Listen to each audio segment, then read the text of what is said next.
তো hey guys, রাতে বৃষ্টি স্টার্ট হয়েছে, তো এখন সকালবেলা হয়ে গেছে, তাও বৃষ্টি থামাথামির কোনো নাম নেই। কিন্তু আবহাওয়াটা জাস্ট দেখো গাইস, এতটা সুন্দর ছিল তোমাদেরকে কি বলবো। দেন একটু আমি বাইরে চলে গেলাম, বাইরে গিয়ে দেখি এরকম ফুরফুরে হাওয়া বইছিল আর সুন্দর বৃষ্টি পড়ছিল। তো বৃষ্টির মজা নেওয়ার জন্য আমি একটু টি শার্ট চেঞ্জ করে চলে গেলাম একটু ছাদে।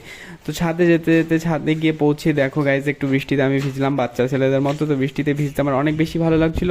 তো গাইজ যাই হোক তাই হোক, বৃষ্টিটা থেমে গেল। তারপরের দিন, সেদিন তো বৃষ্টি থামেনি, তো তারপরের দিন কত সুন্দর রোদ বেরিয়েছিল গাইজ, তোমরা একটু দেখো। তো বৃষ্টিতে অনেক বেশি ঝড় হচ্ছিল, তো এরকম আম পড়েছিল অনেক। তো আমাকে কাকু বললো আমগুলো নিয়ে ফ্রিজে রাখতে। দেন আমি একটু ফ্রিজে প্যাক করে আমগুলোকে ফ্রিজে রেখে দিতে চলে গেলাম।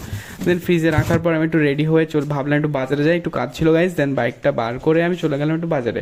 বাজারে পৌঁছে ভাইপো দোকানের সামনে বাইকটা পার্ক করে আমি হাঁটতে হাঁটতে চলে গেলাম একটা দোকানে একটা জিনিস কিনতে। সেই দোকানে প্রথমে গিয়ে পেলাম না জিনিসটা, তারপর আর একটা দোকানে যেতে হলো আমাকে।